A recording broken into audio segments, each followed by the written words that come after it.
அவன் பேர் என்ன? உதயநிதி ஸ்டாலின்.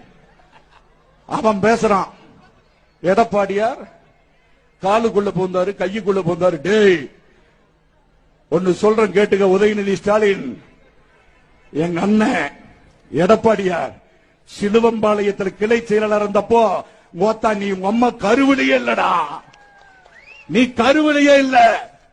நீ பேசுறியா? உங்களுக்கு எல்லாம் எப்படா வந்தது இவ்வளவு சொத்து? கட்டிச்சோட்டுக்கு தொட்டுக்கொள்ள ஊர்காய் இல்லாம திருட்டு ரயில் ஏறி வந்த திருட்டு குடும்ப நாயகடா நீங்க. இன்னைக்கு ரெட் ஜெயின் மூவிஸ் உதயநிதி ஸ்டாலின் எப்படா வந்தது இவ்வளவு கோடி? அதுல நடிக்கிறதுக்கு ஹன்சிகா மோத்வானி, அவளுக்கு 7 கோடி ரூபாய். கோயா யாரு காசுறாது? எப்படா வந்தது இவ்வளவு பணம்? இவனுக்கு பொண்டாட்டி பத்தாதா உதயநிதி ஸ்டாலினுக்கு? அவ கூட படுத்து இன்ப நிதினு ஒரு புள்ளையை பெத்துட்டான். 10 நயன்தாராவே வேணுமாமா, நயன்தாராவே. இப்ப அவளை ஓட்டிட்டு இருக்கிறவன் செருப்பு கட்டிட்டு வந்துட்டான். சும்மா இருக்க வேண்டியது. மறுபடியும் பால் டாயில் எடுத்து குடிச்சிட்டாங்க. இவன் பேசுறான் அசிங்கமா. டே, நாங்க எல்லாத்தையும் பேச ஆரம்பிச்சோன்னா தாங்க மாட்டேங்கடா.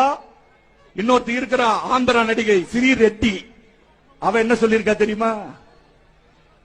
நான் சின்ன தெரியுமா, நாங்கள் மீண்டும் ஆட்சிக்கு வந்தால் தமிழ் புத்தாண்டை சித்திரை மாதத்திலிருந்து தை மாதமாக மாற்றுவோம். அதை நம்ம புருஷனா 3 தடவை மாத்துறதுக்கு